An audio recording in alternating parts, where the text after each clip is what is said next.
Welcome, listeners. My name is Candy Alexander. I'm a member of the ISSA International Board of Directors and the Chief Architect for the Cybersecurity Career Lifecycle. I'll be your host for today's meetup. ISSA Cybersecurity Lifecycle is a program that is sponsoring a new series geared for the pre-professional and entry-level members. The virtual meetup, we would like to provide our pre-professional and entry-level members the opportunity to be experts in a given specialty of cybersecurity with an informal and relaxed venue. During the virtual meetup, all participants can ask questions and learn firsthand what it takes to get the job done, what skills are necessary, and how to obtain the skills, as well as any questions that might help in preparing for working towards the job. We hope to continue the virtual meetups with additional guests and topics based on feedback from our pre-professional and entry-level members. Please use the hashtag ISSACSCL to tweet about this meetup. Before we begin the presentation, I'd like to share some information about scholarship opportunities that you might be interested in. The ISSA Education Foundation supports education of the next generation of cybersecurity professionals with scholarships for undergrad and grad studies. The ISSA EF, as we fondly call it, will award 3 scholarships during this year of 2016. The ISSA EF Eugene Schultz PhD Memorial Scholarship is offered at $3,500. The ISSA scholarship is offered at $3,500, and the ISSA EF Sean Harris Memorial Scholarship being offered at $2,000. So please go to the ISSA EF website, which is located at www.issaef.org for specific application dates and deadlines.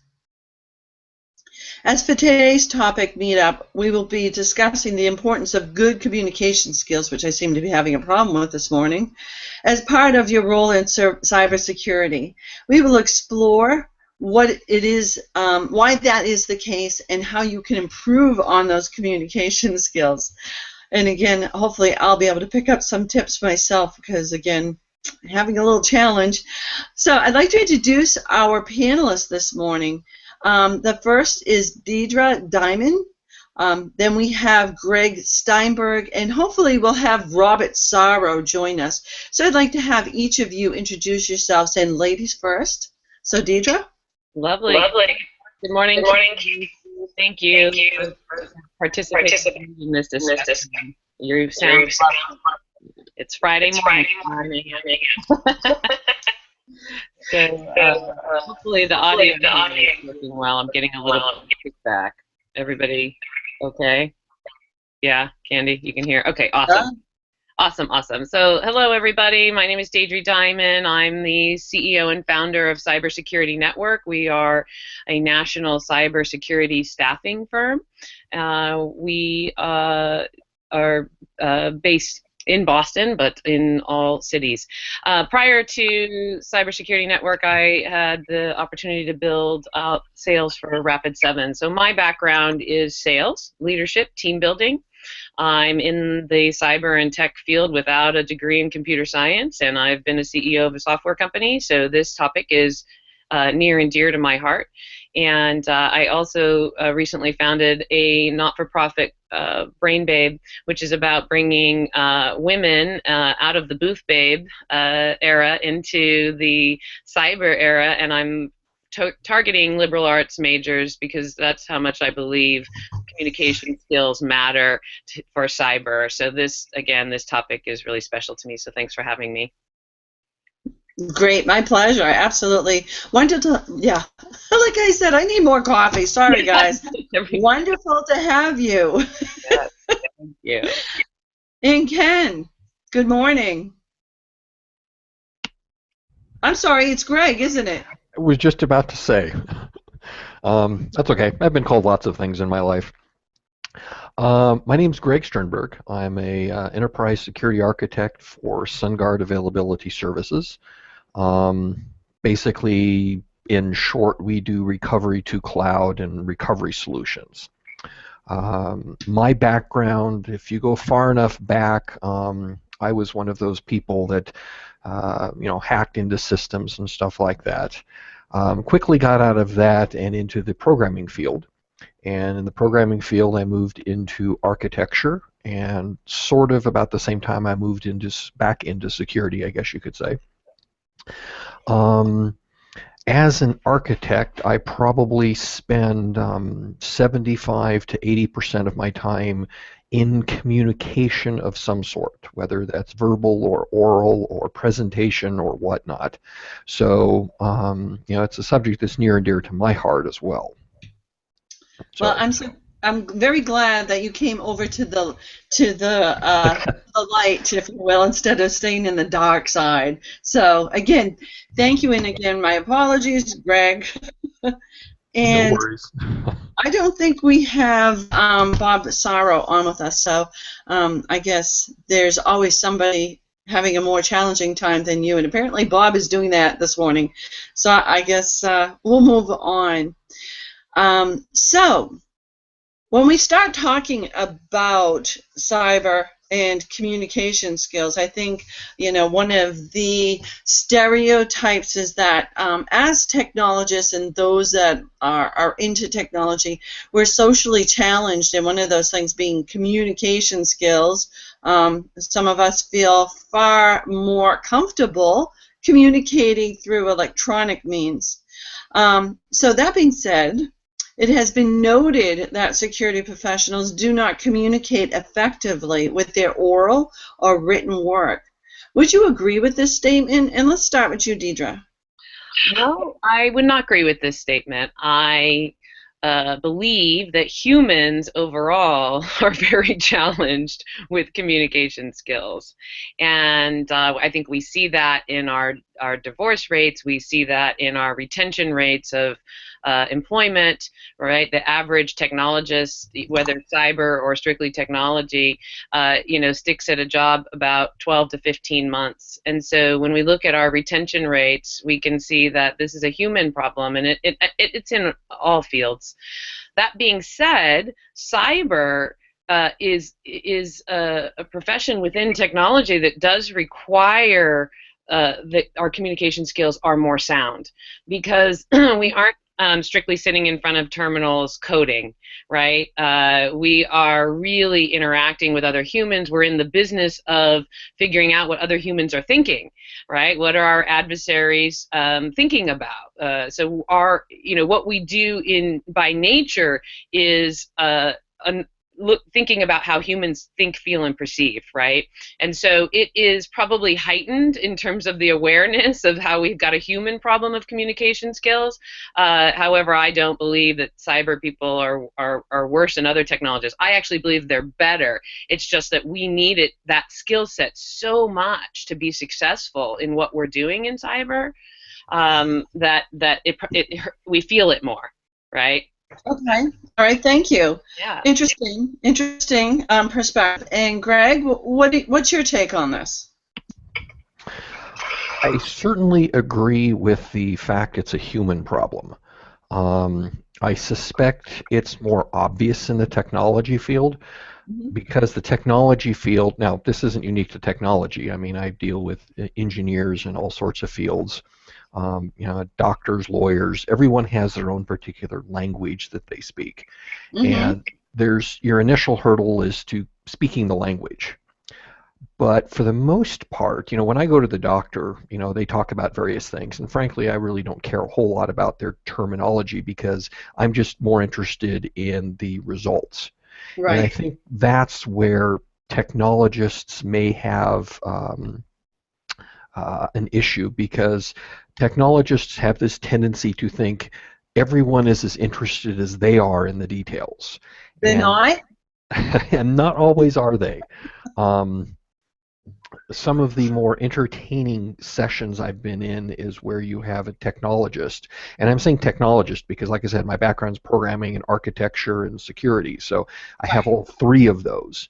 And I've been in situations where they're talking to VPs, members of the board, and they're up there doing this nice technical talk, and then you can watch because about, let's say 49% of the board is glazing over because they have no idea what's being talked about.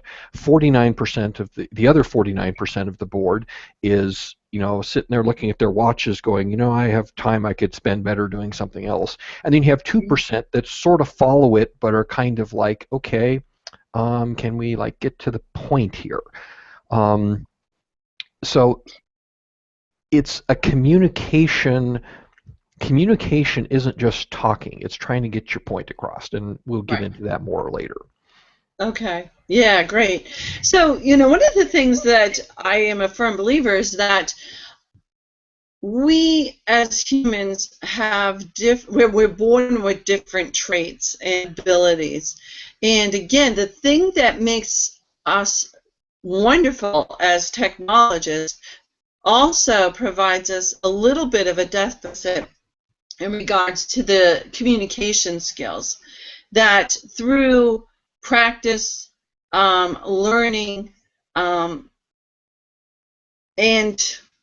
critiquing, are we able to gain those skills?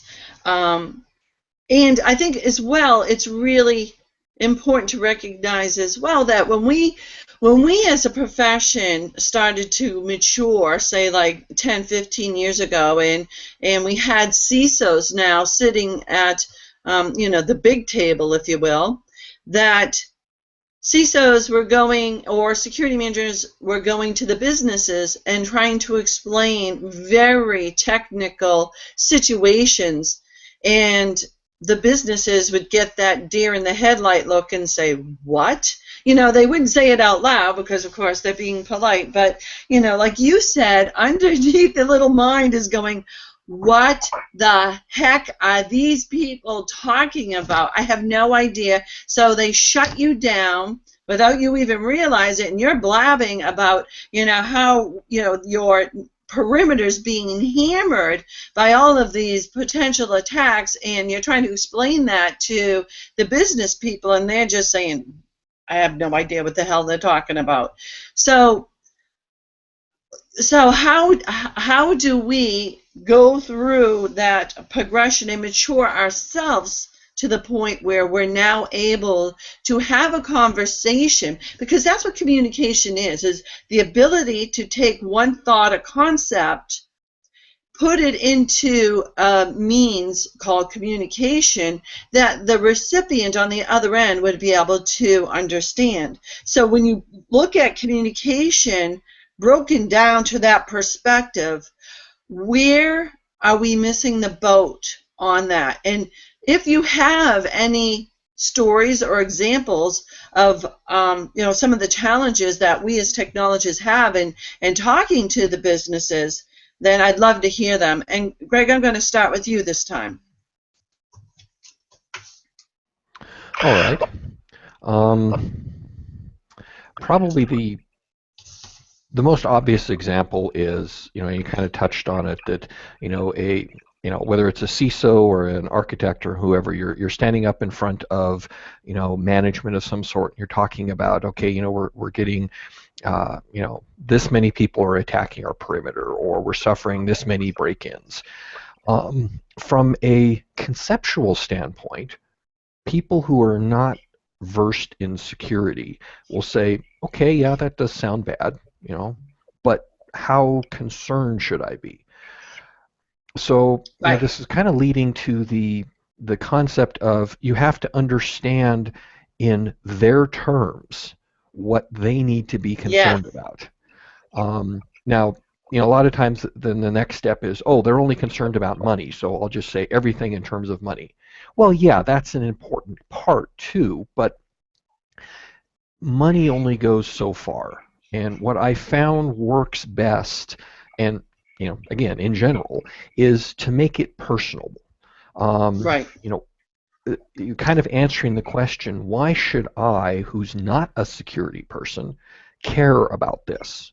Security is your job. You take care of it. Why do I need to worry about it? and maybe 10 years ago that was a valid argument because, security was sort of, out here in the corner as one of those like IT type-ish people who, you stick pizza under the door and don't have to worry about it. Fortunately or unfortunately, nowadays security covers every part of the organization. Ironically enough, it's the one component of an organization, even more than architecture, that needs to know everything about the company from the ground up. So that means that you need to be able to talk to your CEO. Okay, yes, your CEO has 10 minutes to talk to you, so it's kind of got to be chop chop. But then you also have to talk to the HR person who really has a completely different set of issues. And then you got to talk to Mr. IT person who might be a technologist, and then again might be somebody who just wants to have their pizza shoved under the door. Well, then you got to talk to the whole gamut, the whole group of individuals. So you have to be able to tailor your speech. And then it gets. Go ahead. I was just going to add one little quick thing to it. I was going to say that's the important thing, isn't it? Mm-hmm. That's the important thing. And then it gets even more interesting to add just another layer of complexity to it, and that's you need to talk to age groups differently. For example, I talk to my kids completely differently than I talk to my father. Again, different interests, different concerns, different backgrounds. So not only is it a case of I have to talk to everybody in the company, but I have to talk across all this stuff as well. So communications becomes extremely important. So everything you just said is really kind of scary now when you put it that way. I mean, how the heck do you learn how to talk to everybody and everything? But I think that is a really key point in the difference between cybersecurity and technology. Technologists, security does touch all factors of the business. It is an IT, but I think when I look at my role and my career in information security, it's always been seen and successfully done when I envision myself as the liaison between IT and the business. So being able to take those technical concepts from IT and then go and translate that back into the business in terms that they can understand. So it's funny because a long time ago when I first started doing presentations and talking, the number one rule of thumb was know your audience, right? And I know everybody, shakes their head and understands that, but you really need to step back from the message that you're trying to deliver. Think a moment about their perspective and then marry that concept together. Would you agree, Deidre? Absolutely, absolutely. We call it in sales need and value. Identify the need and the value and speak to that, right? And I think that these new professionals coming into our field that are listening today have it a little bit better than the technologists that arrived, as you were saying, 15 years ago, because there was no common language, right? And we didn't have NIST, we didn't have ISO 9000 standards, such that people could at least have a framework of common language. So that's the good news for the young generation coming in, is that there's an established baseline that will help. However, very quickly we all know that there's not enough security professionals on the security team, so it's a high-profile position. Even if you're coming in entry level, you will be seen by executives. You will find yourself probably in a meeting with executives or senior level people very quickly as a quote junior teammate, and that's again rare to see in technology. And so cyber is so critical to an organization's success or lack of success that these young folks coming in, are really going to be thrown into, as we all were, into these conversations, which is why, we're sort of talking about board level stuff, even though our audience is entry level, right? So the message is for me to these young professionals to say, yes, very quickly get your head around knowing your audience, who's in the room, be interested in checking out their LinkedIn profiles, understand their background, understand their role in the company, understand how the company's set up and works very quickly such that one can maneuver faster. And then from there, it's, the best advice I could give is understand, what the measurable agreements are. Because at the end of the day, when we're lacking in the amount of cyber folks on the team really taking on the work, and companies sort of fighting fires more than being proactive with cyber today, there's a lot of pointing fingers when things go wrong, right? And so the best advice is know what the agreements are, make sure they're measurable, and manage up. Don't wait for people to manage you, right? I would imagine that all of us, and without a doubt, are where we are today because we took individual accountability for our careers, so much so that we were always a step ahead of what other people were thinking, right? And that is what a cyber professional is going to have to do to survive, because it's high pressure, lots of stress going on in these environments, trying to figure out risk as well as mitigating risk, right? Never mind fighting, adversaries real time, right? So when you put all of that out there and being understaffed, wow, there's a lot of potential for meetings to go bad, or just not really getting things done because the common language is so new. So yeah, there's a lot to potentially go wrong. So I think if we start with common language and measurable agreements, the younger professionals, you'll get to it probably a little bit easier than we all did. But it's still going to require lots of wanting to communicate and speak to people. If you don't like talking to people, it's probably not the profession. Or no, I would argue that. So one of the things in the cybersecurity career life cycle that we've defined is the different specialties. So, if you don't like talking to people, then maybe you'd be really best suited in doing research and or forensics or things that are extremely, technical. So let's back this off a little bit. Let's come back to the pre-professional and the entry level. So when we think about that phase of the life cycle, they're not necessarily going to be presenting per se to the board of directors or to senior level management. More likely, in my opinion, it would be doing up reports of items found, whether that be like a status report, or it might be a summary report of an analysis that they might have performed on a certain area or something like that. And then just general interrelationship communications between team members and or their manager. So how would you go about advising somebody at that entry level, pre-professional level? Does it really matter what their staff, status reports look like, or even emails? I mean, really, if they're only talking to their team members or their managers, does it really matter? And we'll start with you, Deidre, since your mic's already on. Yeah, I would say absolutely. Those are people that are going to be responsible for making sure that you get promoted or you get a raise, right? They're the ones that sort of have the control to those two levers. So one would want to impress them and make their jobs easy, right? So if their communication skills are clear and concise, then it makes that person's job easier to work with you. And if it's easy to work with you and you're productive, then you'll most likely get promotions and you'll most likely get raises. So it absolutely matters. And that the knowing what the expectation of myself also matters, right? Such that I can perform. So absolutely. It always matters.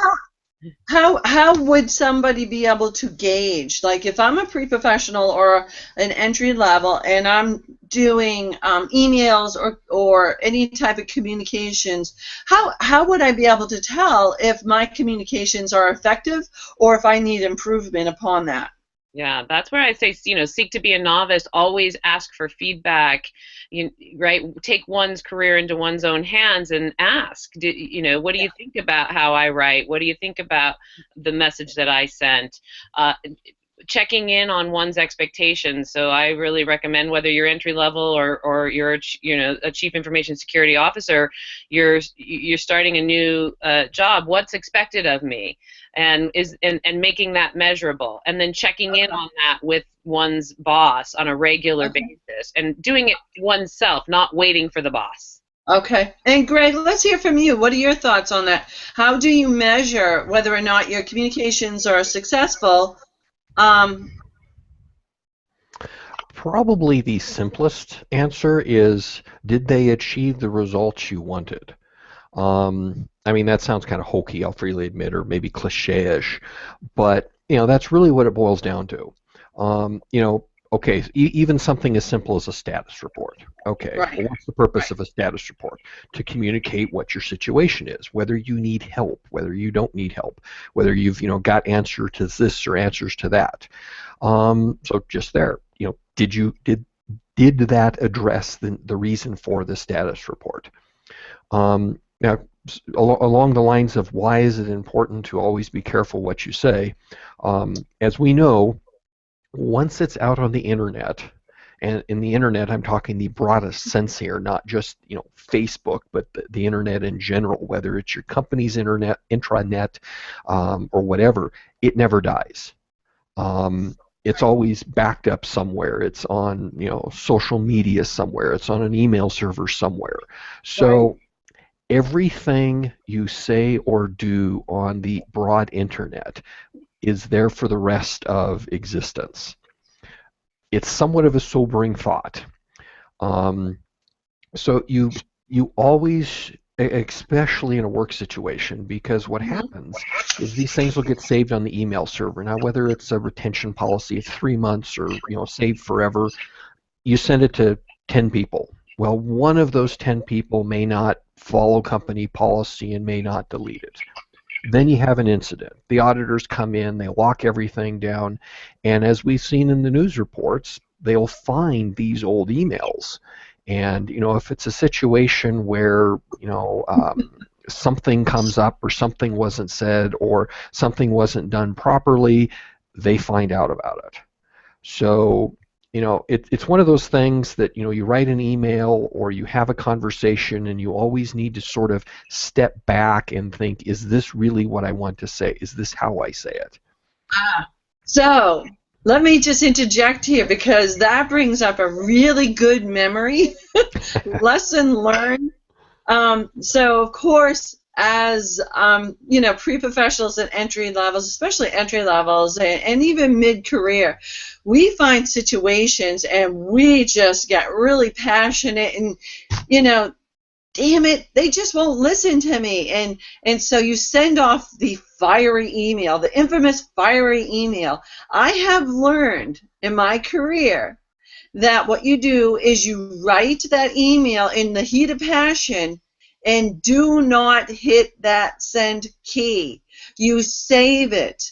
You go back in 4 hours, read it again, wait, and then send it the next day after rereading it, because again, especially if you're really passionate and excited about the topic at hand that you're writing about, a lot of times you skip words, it comes out wrong. And I think the other thing that we should probably touch upon is the fact that when you are writing your communications, this is written communications, you need to be really aware of how things come across. I mean, we're all in situations where, we agree after the heated discussion in emails goes back and forth that things don't always come across appropriately when you're doing written communications. Would you agree, Greg? I would very I definitely would very agree. definitely agree. Um, Um, one of the things I one of found the to be things very I useful. found to be very useful. I'm getting some interesting I'm getting feedback some here. interesting feedback here. Um, Um, one of the things I've run one of the across, things I've for run across, example, for is if example, you're in is a if meeting, you're in a meeting, what you need to do what you need to afterwards do is put together afterwards a is put list that together a says, list that here's what I says, think we here's said, what I and here's think what I we think we said, agreed on. and here's what I think we agreed on. You send that out, and you tend to You get send more buy-in and agreement because, one, people don't forget what they were talking about, and two, you make sure everyone's on the same page that you are. And that's kind of a key component is to, now, the analogy I tend to use is back when I was in college, I was taking chemistry and physics both at the same time. And it drove me up a tree because they used the same notation to mean different things. So, I'd write this formula over here in physics, and then I'd take it over, and I'd be in the chemistry class, and they'd have a different word or a different meaning for the same phrase. With our global environments, frankly, it's even worse. I mean, now not only do you have the difference between what, somebody from the deep south might say that, it means something different to a Californian, but now you have people in, Asia, you have people in Europe. Um, a John means different things depending on who you're talking to. So you have to be very careful and make sure that your terminology is has the same meaning across the people that you're talking to. And Okay, it, I think Deidre is smiling, and she probably wants in here. I can tell she's just chomping at the bit. So come on in, Deidre.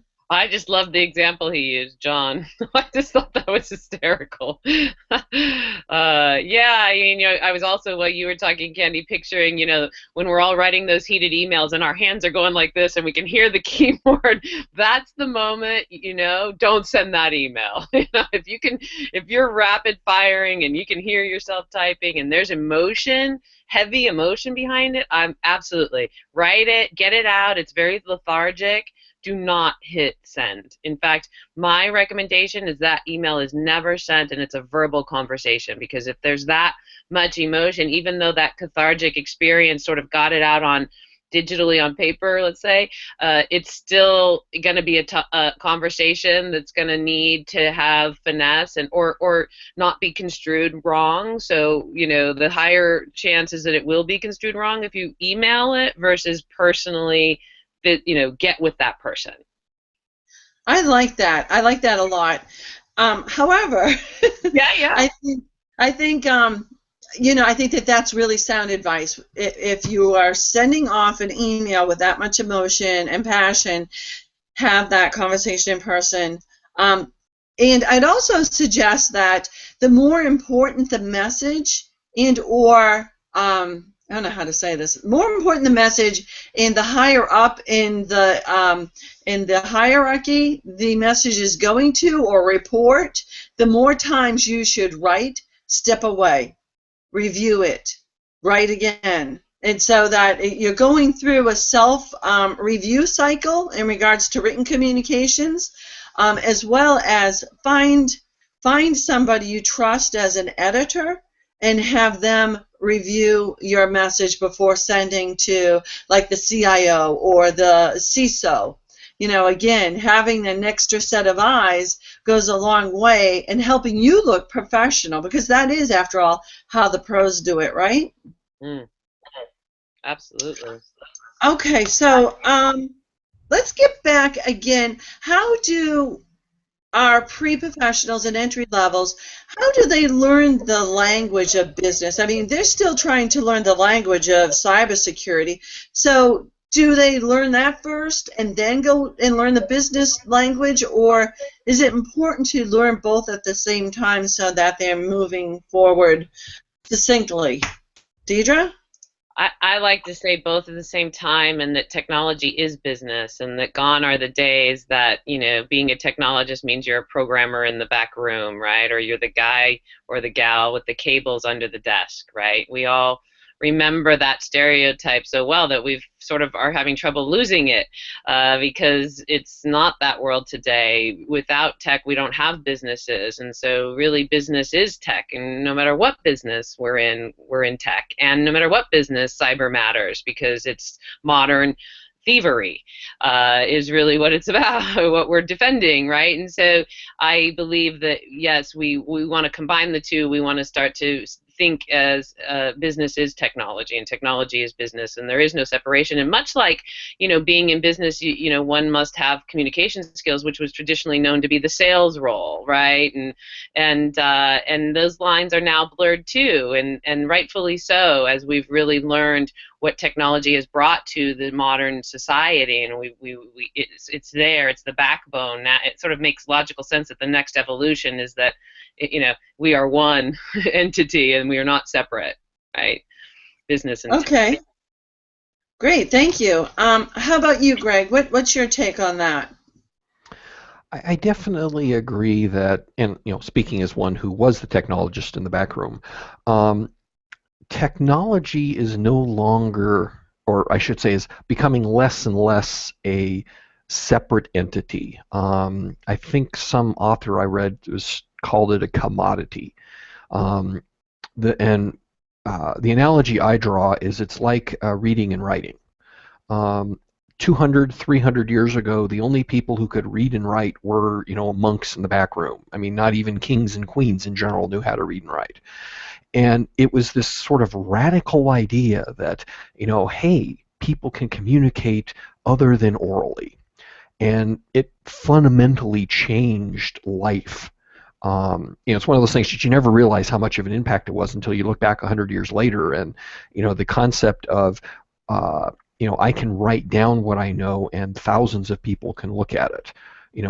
Instant education, if you will. Well, we're going to look back on technology in 50 years, and it's going to be the same thing. It's not going to be something separate. Technology, frankly, is actually getting to this point. It's a fact of life. We all have cell phones. We all have, we have Google Glasses, iPad, or iWatches. You name it, we have it. It's to the point where we can't even really separate it in our personal lives. So, from a business standpoint, there's even less of a need to separate, because unless you're just a handful of businesses, you cannot survive without technology. And with technology has come the whole cybersecurity realm, as we all know. So, the whether you learn it separately, sort of like I did, or whether you learn it business first and then technology later, a lot of people do that, or simultaneously, you're going to end up speaking it, just because it's going to be a natural part of your life and a natural part of the business. Okay, great, thank you. So let's get a little further down into some of the talking points we had gone through before we came on the air. So, what are the basics in regards to I would say the written communications? For example, what about the importance of grammar and content and spelling, the conciseness of messages? Would it be advantageous for folks to go, and if they, depending on how they're coming into the profession, if they've not obtained this through college, university, would you advise going through a writing class, maybe business communication writing or something like that? Deidre, let's start with you. Absolutely, absolutely. I recommend that folks self-educate on the soft skills as much as possible, because the organizations aren't doing it yet, right? Most organizations aren't. So one will have to take it upon themselves. And I would say grammar, written and verbal, for sure. People take written grammar very, very seriously. I laugh about it because it's probably the one thing that when I was coming up in the field, erred on, or at least I felt like it was the only thing they had to pick on me about, because it's the only negative feedback I ever got drove my old CEO coming up just bonkers, and I appreciated that, even though I was top performer. It sort of annoyed me, and yet it really did bother him. So I had to do something about that. So, and again, where am I going to go? You got to go seek out your own training on that. So, and the good news is we're, information is free now. It's at our fingertips. It's so easy to get now comparative to when we were all coming up. How do you go find those things? Oh my gosh, YouTube has great videos, right? It's all at our fingertips, and so it's accessible. That's the good news. So yes, go get it. Yeah. I was just going to mention that we do have a pointer to another YouTube video. I'm not sure who provided this pointer, but it's called Successful Communication Skills for Security Personnel. And again, it's out on YouTube, and that might be something really advantageous for folks to take a look at. Greg, how about you? What's your take on that? I think it's a great idea to learn as much as possible and as frequently as possible. However, that being said, you also have to be understanding. For example, I have never thought about that, but I think every company I've ever worked for had a global presence of some sort. And just because you speak the language well doesn't mean the people you're talking to speak the language well. So, they're going to have mistakes in their grammar. They're going to say things that it's like, is that really what you meant? So yes, you need to be able to do it very well. And it doesn't matter whether it's in English or Spanish or Chinese or French or whatever. You sort of have to tailor to whatever language is the appropriate for the environment. But then on the other side, like I said, you have to understand that not everybody else is going to have perfect grammar. So it's one of those things, and we kind of touched on the emotional side of it. Somebody might say something, and I'm actually thinking of a specific occurrence here where somebody sent an email out that they seem to be rather curt. It's kind of like, do this my way, and that's it. And it's easy to get offended when people write or say those sorts of things. However, I'd had the privilege of actually spending, 9 hours stuck on a plane once sitting next to this gentleman. And I found out that he's actually a very nice person. He just speaks the language so limited. I mean, he knew 7 different languages, and English was like his 6th. So he just tended to be very abrupt in his language because that's just what he knew of the English language. So he wasn't coming across curt.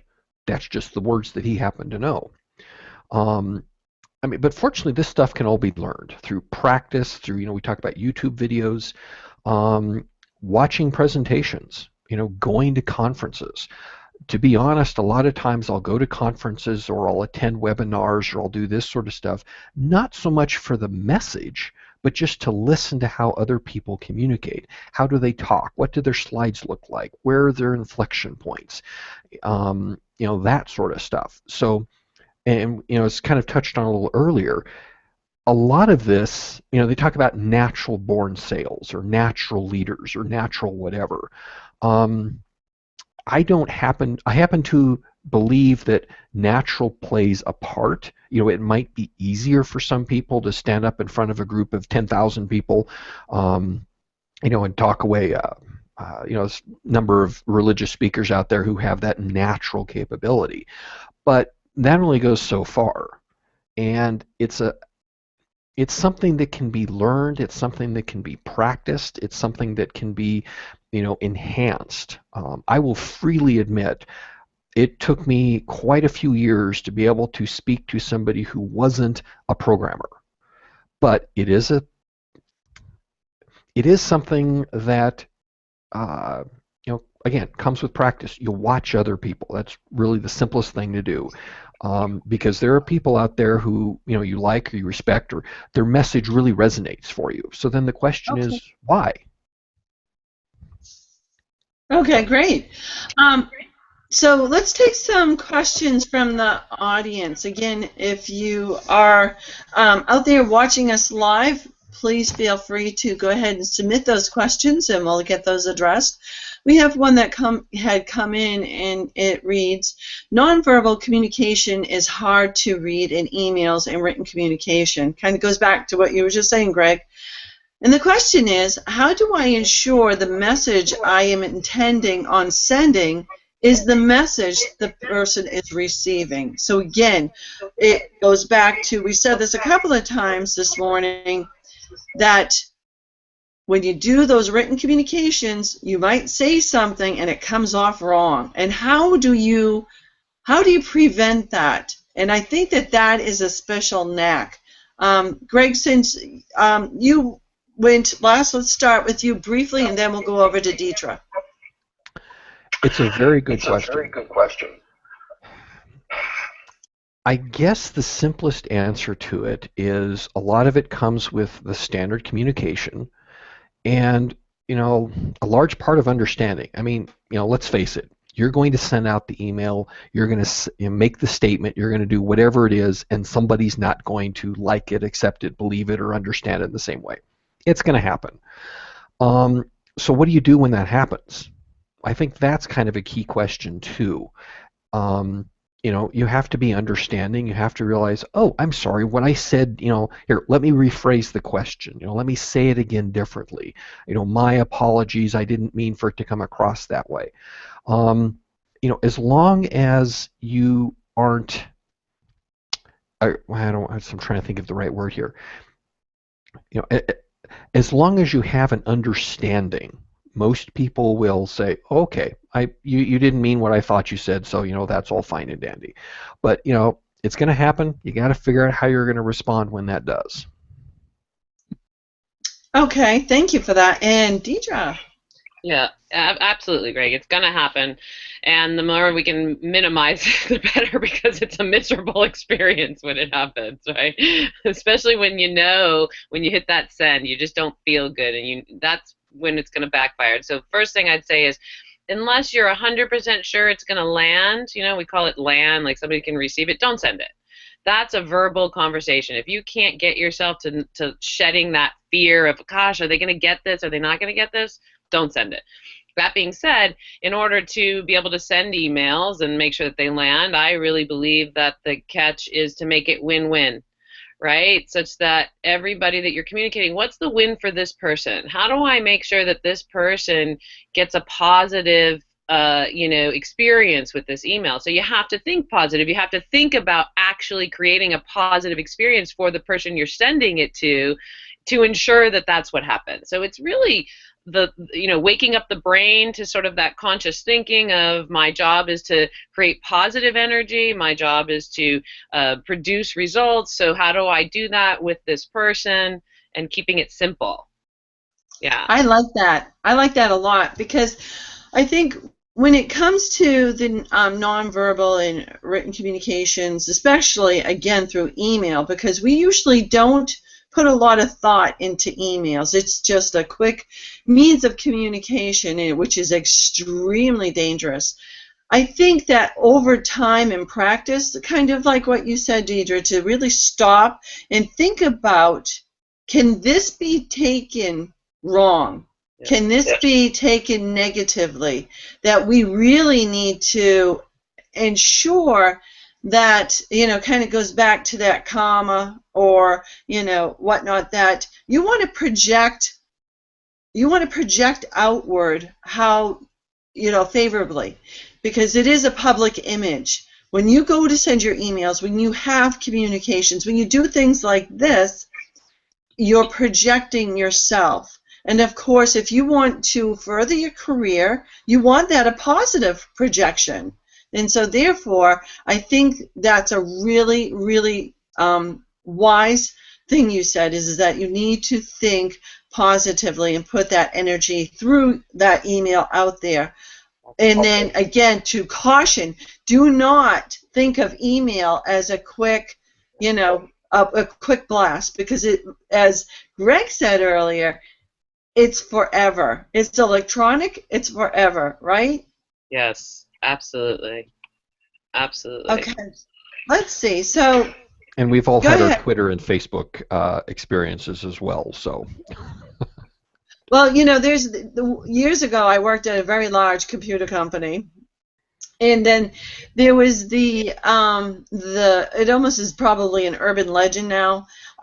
Back in the day when you said reply and reply all, there wasn't much difference in regards to which buttons were which, and somebody sent a flaming email that involved some very personal opinions and or situations, and they replied all rather than replying back to one individual, and that went worldwide. I just want to mention that was probably one of the first instances of a communications going viral, now that I'm looking back at it. So viral could be a very bad thing when things spread like that.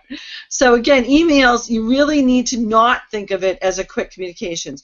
Text messaging on your phone, maybe, especially when it's a person you already know, but nothing is instant and diminishes. It's forever on digital media. So let's again step back and let's put the perspective of our pre-professionals back into the light. So a lot of communications that they're doing, again, are more in regards to doing status reports, communicating with teammates. Let's talk a moment about the importance of communication skills in relation to interviewing and looking for a job. I know we've talked about this a little bit in the past, in past meetups, about, for example, like even resumes and how do you land the first job. It was a previous meetup we had, and the recruiter we had really scolded those out there that don't look at the resume and look for grammatical errors, spelling errors. So when we look beyond the resume, a lot of communications happening in the interviewing process is kind of like the venue we're using today, over the internet, using Skype or Google Meetups or Hangouts or whatnot. So how do the pre-pros entries, and actually this goes for everybody, how do we get better in communicating using these new mediums that technology has introduced? Deidre, you want to take that first, and then we'll go to Greg? Sure, absolutely. This is something I see every day. Unfortunately, I think we all know our employment search process is broken, right? If you're a cyber professional today and you're looking for work, it seems so taunting and horrible to to get out there, right? Because you're talking to people that are talking to you because the word security is on your resume, not because they know anything about security or whether you could do the job. And so it's really a broken system, because it's this resume that seems to matter versus talking to people. And it's a barrier. It's a barrier we've put in front of us as humans for a long time now, and it's causing significant problems. I would say that 75% of the reason why we're able to come in and fill a cyber position that's been open 8 months is because we actually make people do live interviews. If you're going to you just want to take my resumes I'm going to send you and tell me what you think of them, well, then you're not using my services correctly. Your process is actually the big piece of the problem. So knowing that means one should take their resume pretty serious, as horrible as that is. I do have other solutions coming down the road, but until that happens, we all need to take our resumes very seriously. And grammar is a big piece of that. It's our, we're selling ourselves. It's our brand. So how well can one sell ourselves? That being said, I keep it simple, short. Make it what skills you've done, not what skills you'd like to do, and the rest is get yourself in front of people as fast as possible, and go to meetups and all kinds of things, because the resume is just a barrier of, depending on who's got it. whether or not they like it. It depends on whether or not they talk to you, right? So keep it simple, standard, and to the point so that you're talking to more people rather than shutting yourself out by putting all this, sort of buzzwords because you think people want to see the buzzwords, Okay. Great, thank you. Yeah. And Greg, can you talk to us a little bit about beyond the resume, like, as a potential hiring manager, how important is it to you to use these other mediums, and/or how about the traditional thank you note? Is that important? And how well do you evaluate how well it's written, or cover letters, or the communications around that whole process of getting a job? I've been on both sides of the fence. I've both hired people and been, I could spend the next 3 hours talking about all the funs and joys I've had with interviews. One of the things, and I fully agree with Deidre when it comes to the broken system. The way I view a resume is, when you're walking down the mall, somebody's got this, advertisement up there, it's a pretty person, or it's, delicious looking food or something, and it attracts your eye. That's what the resume is. It doesn't really give you any content. I mean, I've seen completely blatant lies on resumes. So, again, the resume is there to catch the hiring personnel's attention, not necessarily the security person. Most of the times, by the time I get the resume, they've taken, all the, geographical and all the ethnic and all the historical stuff, and I just get this like one-page thing which really doesn't tell me anything about somebody. So with that, what I usually do, and I do this whether I'm looking for a job or whether I'm examining an applicant, is I go out and I look at their social media presence, the LinkedIn. Not so much Facebook. I kind of view Facebook as something that you do with friends, but LinkedIn is definitely a big one. What blogs do you have? What's your opinions? How do you view things? Do you come across as annoying, or do you come across as intelligent? Can you have a conversation with somebody? These are the sort of things that social media will. It's sort of like the step between the resume and when you actually have the interview. You can sort of get a feel about a person or a company via the social media. The other thing that I find extremely useful, and little plug for ISSA here because we tend to do that sort of thing, is networking. It's really very, very advantageous when I can sit down and talk to somebody on on the board, or somebody that goes to my chapter of ISSA and say, hey, I'm looking for position X, and they say, I got just the person for you. So they kind of give you a little brief background, maybe a little bio. If the guy's there, you get introduced. It circumvents a lot of this. You have to sit down and talk to the recruiter, and then you have to talk to the HR person, and then you finally get to somebody on the security side that you can actually have a security conversation with. Social media, networking, they are huge in bypassing this resume barrier, as I call it. And as a slight benefit, it really improves your communication skills, because to network, you have to communicate. So, you really bring up a very interesting approach, and I agree with you that we've really moved into the whole world of social media as a means to looking and obtaining a job. So that being said, what are some of the tips? Because we covered the resume, so now let's talk about some of the tips again, like for doing, because I personally have done a few employment interviews via Skype. So what are some of the tips? Does it really matter how I look through Skype, or can we say, oh, it's grainy?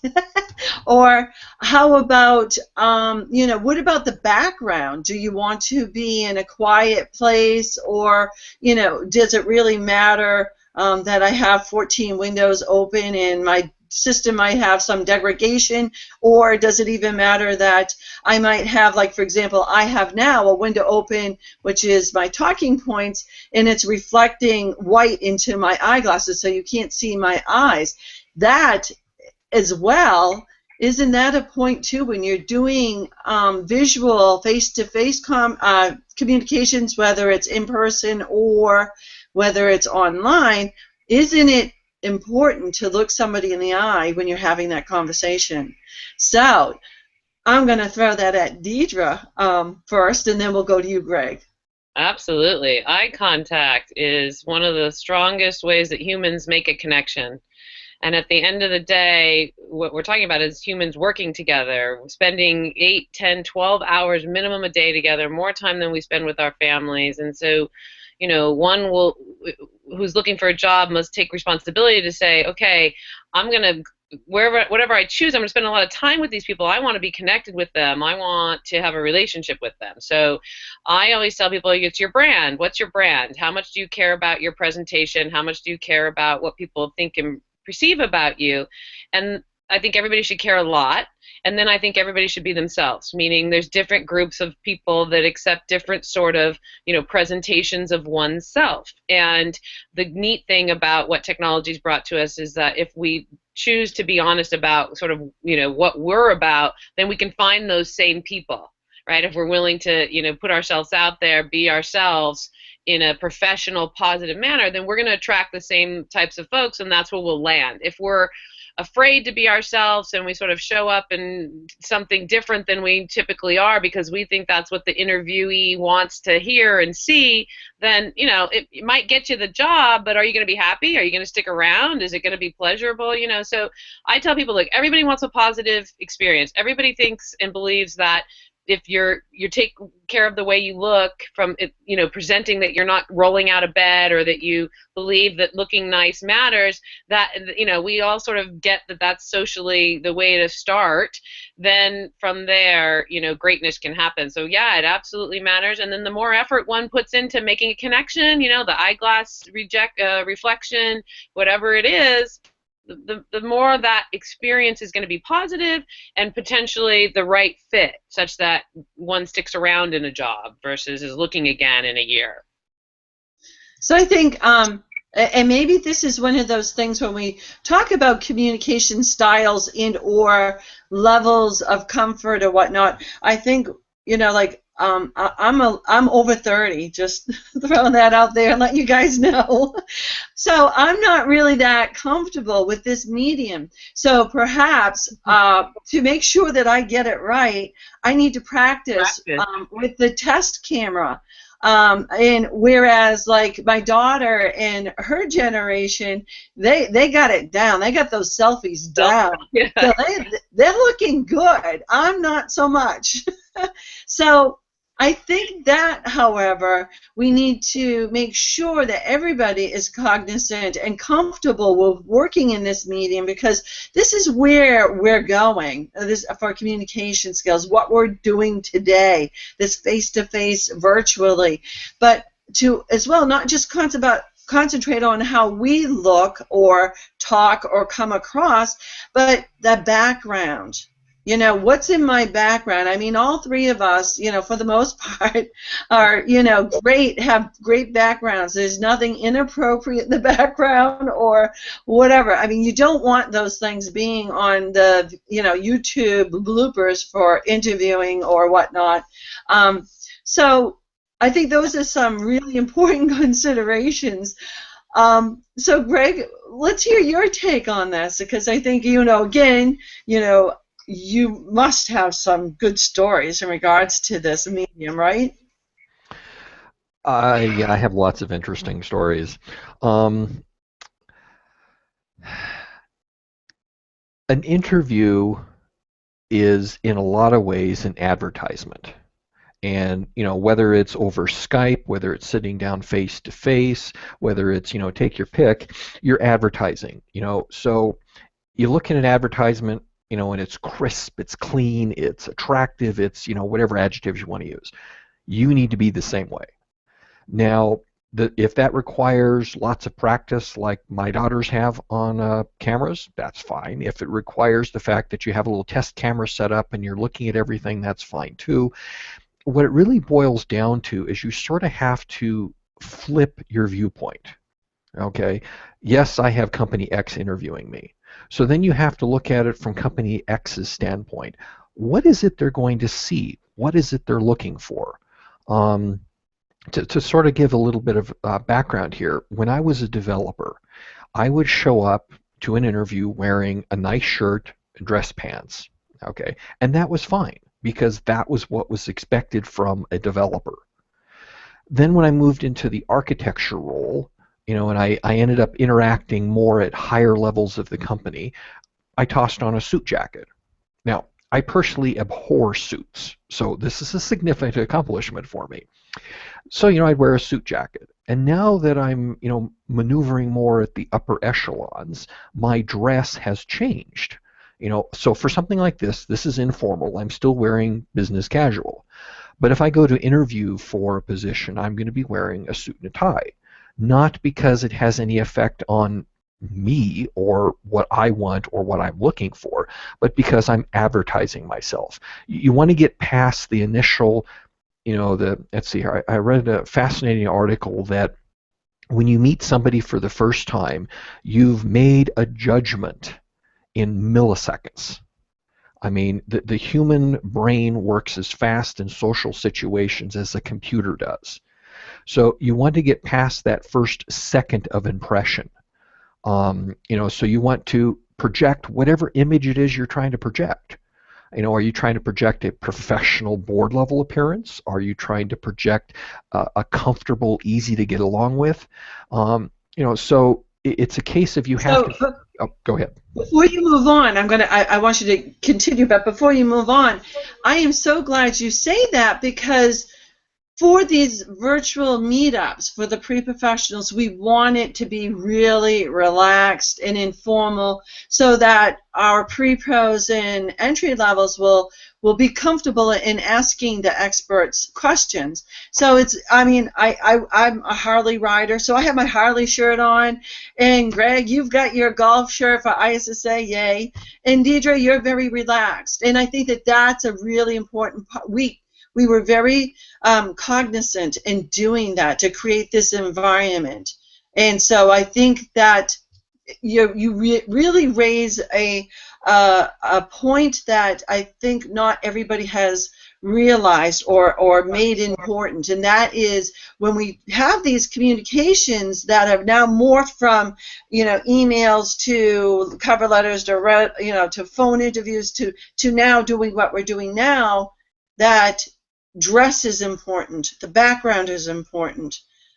So I am so glad you said that, because I just wanted to point out again, we purposely dress down, have our cups of coffee, just because we're cognizant of the environment. When you're going to do interviews, you want to, like you said, be cognizant of what the company will want to see and make sure that you're appropriate for that.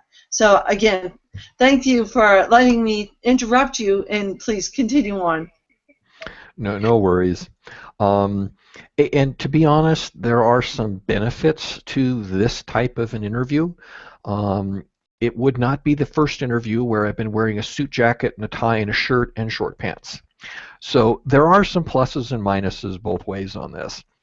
But again, the key is to look at it from the other point of view. If I was the hiring manager, what would I be looking for? Now, from my standpoint, when I'm hiring a security person, I'm looking for basically one thing, and that's how well they interact with me and or my team. I don't care whether they have, earrings or tattoos. You should see the vice president of our chapter when it comes to tattoos. That's a whole different story. I don't particularly care about a lot of the accoutrements, but then I'm not that type of individual. That's not why I'm hiring them. However, on the opposite side of things, I was interviewing, it was kind of an odd situation. I was interviewing the person who was going to be my boss, and he was going to be the chief architect of, it was a 10,000 person company. So he needed to project a business professional appearance. So in that case, I looked at, was he wearing a suit, or she, as the case may be, did they look business professional? Did they look like a CEO? Because that was one of the criteria. If you're going to talk to people at whatever level, you have to look like that level. There's an amusing Dilbert cartoon where it basically goes, you dress one level above the people that you're interviewing. It's a pretty good rule of thumb. Yeah. So we've talked a lot about the dress and the background and whatnot. So let's call out the fact that let's recognize the fact that our communications have now included more than oral, more than written, and let's now talk about body language, especially when you're using this type of communications. So I've also worked with some organizations that I work remote, and my one-on-one contact with the CEO or my other teammates or whatnot are through this mechanism. So how important is body language as part of a communications? I mean, that is probably one of the least talked about means of communications is the body language. So I'll just leave it at that. Crossing your arms means one thing and all that. What's the importance and how does that come through? And Deidre, let's start with you in body language. How important is it to have good body language? Extremely important. Our eyes are our strongest senses, and it is where we judge the quickest, as Greg said, within seconds we're judging. And it's really the body language, not just what we're wearing on our body, but our body language. There's a fascinating series on Netflix that I just found recently that I can't stop watching instead of sleeping, which is Lie to Me. I don't know if anybody's right, like Ray, I'm seeing the thumbs up. Like, it's so incredible because it really does speak to how much the body language is telling a different story than what the verbal skills are, right? And this doctor's job is that he really analyzes the body language while they're talking to say, you know what, you're saying this, but your body's telling me this. So the folded arms, the fidgetingness, there's, again, on YouTube we can see what the different body languages have meant to us as humans. So it's now a science. I have fun talks with my counterparts in cyber all the time about being a sociologist is a scientist, and I am a scientist, and we always, there's always these fun, I'm called the ology scientist, and it's sort of a joke, but it's not. They all know that, it truly is what's making or breaking our careers, our livelihoods, right? And so I think everybody's starting to get that now, so it's, body language tells a lot. It tells a lot more, and that's why I say you can talk to somebody on the phone without seeing them, and you think you like them, and then they come in front of you, and you don't. So I always tell our hiring organizations, don't start with phone screens with 3 people, because you spend all that time, and then the person comes in, and it's a no. I see that all the time. So we talked. So we are in agreement that body language is important. So what are some body language traits that we want to stay away from if we want to project positive? Eye contact is number 1. Looking at the person when you're talking to them is a positive experience. When one isn't looking into the other's eyes, it's an absolute negative experience. There's no in between. So I'd say that's number 1. Hand postures, totally. I mean, this is, I don't know if you can see, but the folding, that's negative. That's defensive. That's I'm closed off, right? I would say chewing gum is a body language, right? Chewing gum, it's still just, it's there and negative. Again, most of the time we're sitting, as Greg said, you don't know what we're wearing, waist down. That is the benefit of yoga pants and a blouse, right? So think waist up for sure on these videos, and so usually we're sitting, and so if you've got a swivel chair, don't be doing the I've seen that a lot on the interviews. Not lock that chair so that you're not swiveling around. Those are the ones that come to my mind the most. So the nervous energy, tap your foot, just make sure it's quiet so they can't see it. See it, exactly. It's below the waist. Yes. Tie your legs together. Okay, thank you. That was really good. So, Greg, let's go to you now. How important do you put emphasis on body language, the unspoken communications, and what would you suggest people stay away from negative body language symbols? I agree with everything that's been said. Body language is important. Um, I find, ironically enough, I tend to find body language more important when I'm talking with the manager types than I do with the, the day-to-day people. The day-to-day people tend to be more forthright, right, and direct, and they're going to be looking at you, which is one of the things I really wish they'd fixed about cameras, because if I look up to look in the camera, I can't see the person that's on the screen, so it's really frustrating. But like I said, eye contact is a huge component here. You know, how you look, but also a lot of how you act. I've seen situations where we're on an interview talking back and forth, and then you see the person do something like this, and then they kind of come back and they're over here doing this, and it's like, okay, they're really not paying attention. If you're not paying attention, what that means is either you've got a great idea you're writing down, or you really don't care about this situation. And again, that's one thing if I'm sitting in a 2-hour meeting where I have 5 minutes of presentation and the rest is somebody babbling I really don't care about, or if this is an interview for a position. So again, a lot of it's contextual based. In my case, I have a swivel chair, but that's because most of the time I'm over here drawing on my whiteboard because I'm an architect. So it's a lot of it's situationally oriented, but there are some very common things. You know, nervous twitches. I've seen situations where I'm interviewing somebody and they're typing on the keyboard. And it's like, why are you typing on the keyboard? Are you looking up my questions on Google? It's like, yeah, so that distracts, and that's really part of the other issue. Is yes, you have your negative things, but anything that distracts, that indicates that you're not fully focused on the situation. I guess that would be what I could add to it. So staying engaged. And that goes back to the eye contact. That eye contact is probably the easiest and the first indicator when we're communicating that you're engaged in that conversation. But I agree. And no matter what phase you are in the career life cycle or how mature you are in your career, if you, like you said, Greg, if I'm over here doing this and I'm doing everything but focusing on the conversation, to me that's really irritating.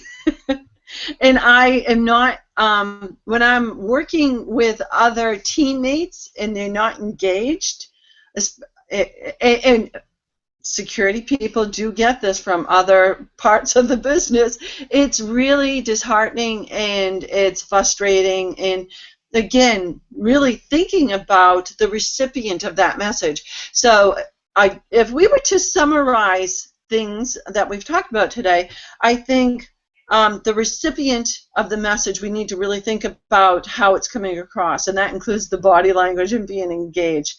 What other important factors do you want to leave our audience with today? And we'll start with Deidre. What is, if you could sum up the important components of today's discussion, what would that be in summary? What's coming is positive attitude. Greg just said when he's interviewing people, he's looking for people that are going to work well with his team. And everybody loves positive energy and a positive attitude. We are attracted to it like, bugs and lights at night, it is, we just go to it as humans so quickly. And so, I also believe that we interview for jobs sometimes that aren't the right fit, but when we come in with a positive attitude and we do a great job presenting our brand, they open another position for us or refer us to somebody else, right? And so that positive attitude is so important, not only for that moment, but for one's brand, because others want to refer people to other people that they believe are going to get the same positive experience. Otherwise, it makes us not look good in that referral. And so I think the number one thing that any human can come to the table with is a positive attitude. The glass is half full, you know, experience, and that person will always get stronger results than anybody else. And there's variations of positive, right? Like, you don't have to be, just because you're not negative doesn't mean you're positive. You can be neutral. I mean, most of us here are mathematicians, right? You can, and so you actually have to put the effort to be positive, to smile, to be interested in the person you're talking to, you know, to action, which is the distraction stuff, is why it bothers us, because here we are spending our time. Are they really interested? I've got other things I can do, particularly a mature professional. We've got a list of things we could do, so, and want to do. So that is really annoying. And so I always tell people, look, even if you think the job may not be for you, or you've already decided you're taking another job, if you're going to spend time talking to somebody, you show up as if you want that job, because your brand is on the table. And this is a small community. Cyber is so small. I mean, we're like 2 degrees separated from each other at most. And it will come back as a problem for one, such that they won't be able to get their career past a certain point without positive attitude. Like, we can only get to a certain level in business without that, typically, right? So that's my advice. Number one would be, all comes back to positive energy will get you further than anything else, because you're going to make mistakes. I like that. I like that. And I like you saying that ending, too. We're all going to make mistakes, because that's how we learn, right? Yes. Excellent. Thank you so much, Deidre. And Greg, what do we have for words of wisdom, top pointers for today? I definitely have to agree with the positivity. And again, it's one of those things that, flip the situation around. Who would you rather work with? Somebody who's positive or somebody who complains all the time? Now, if you want to work with somebody who wants to complain all the time, okay, that's your choice. But, again, flip the situation. It's advertisement. You're advertising your brand. What's your brand? You. So again, look at it from the opposite viewpoint. Are you professional? Are you, what's applicable to the situation? I kind of touched on it earlier, but this is all stuff that can be learned. It can be practiced. Watch other people. Watch presentations. Look at what's going on around you. One couple of scenarios speaking about interviews. I've had situations where I've interviewed with a job, and usually within the first 5 minutes whether this is going to be something you're interested in or not. But you can look at it as either I'm going to continue to practice if this isn't something you're interested in, or, and I've had 2 other outcomes. One is I left a positive impression on the HR recruiter, who actually knew another HR recruiter that put in a good word for me. I mean, if you think security's small, HR is even smaller. So if you really come across badly, chances are one of the other HR recruiters is actually going to realize that, or they're going to talk about it. It's like, boy, I had this really lousy interview. Or they'll post it on, Facebook or YouTube or, some social media. Okay, so always strive for positive interview or positive interaction in general. And it wouldn't be the first time that I've had an interview for one job and got hired for another. I even had one situation where I came really close to actually building my own job just out of the interview. Now, unfortunately, what happened is they hired somebody else who was better qualified for that position, but I made them realize that they needed this particular position. So you can get some interesting reactions out of interviews or out of, again, any personal conversation. I mean, you never know who you're sitting to next on the plane, whether that is, Joe Schmo dishwasher, or whether that's the CEO of Boeing. Okay, well, maybe not Boeing. They probably have their own private jets, but, somebody important. So, always treat people equitably. Always be understanding. And just those 2 alone will go a long way in your communication skills. So. Wonderful. Thank you very much. Very, very sound and wise words of wisdom. I just want to point out that we've had a silent guest on this morning, and he has been popping up little words of wisdom in our questions area. And I'm just going to read through them for reasons of the recording moving forward. So Robert Sorrow, or otherwise known as Bob Sorrow, he points out if you're on Skype or WebEx, test it out first so you can make sure it works and how you look. Branding is very important, he agrees with. And then he puts something out there about dress in your attire. I think wearing a suit to an interview kind of shows respect for the interviewer. And I think that that's one of the underlying things that we've talked about all morning is that with your communications, you need to ensure that you're showing respect for the recipient of your message. Also, he agrees with eye contact as being really important, and that's fundamental in regards to, again, showing respect, interest, and sincerity as well is another item that I would throw in there. And then last but not least, he mentioned something about resumes and needing to be consistent from top to bottom. If you're going to use bullets or explanations, keep it consistent throughout. So I think in wrapping up, I think we've had a really interesting conversation about communications. It has really gone the whole 90 minutes, which I'm really pleased. We've touched upon every form of communications that we're dealing with in today's world. We've talked about the written communications, the need for grammatically correct writing and spelling. We've talked about oral communications, whether that's in conversation. We didn't get a whole lot into talking about public speaking, but I think that that would be something that would come eventually when you grow and mature through your career. I would advise that you start now as pre-professionals and entries and then go through that by practice, because the only way that you get good at public speaking is through practice. So most certainly start now and get comfortable with it as you grow and mature.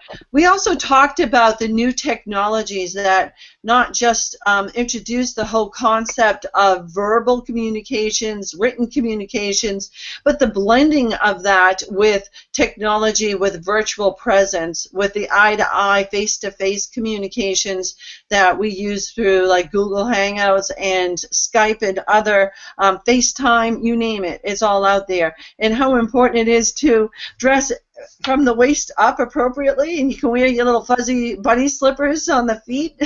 And I think that that's what's really important. So unfortunately, we are needing to conclude today's session, even though I see Robert finally joins. So we will have Bob on again at a future time.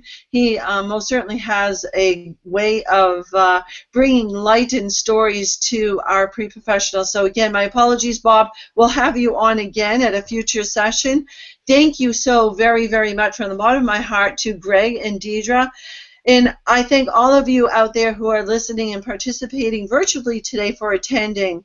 A post-event evaluation form can be found in the comments section. Please complete the form and enter it to win an Amazon gift card. We appreciate your feedback. If you have any additional questions to ask any of our guests today, please contact Leah Lewis, and her email address is lewis@issa.org. And for more information about the cybersecurity career life cycle and how you can use it to help grow and mature through your professional career, please visit ISSA.org. This is again Candy Alexander, and I thank you all for attending today. Go out and make your communications positive and put out that great energy that we all know we have within. So again, thank you, and we'll talk soon. Thank you, Candy. Thank you, Candy. Awesome. Thank you. Bye, Greg.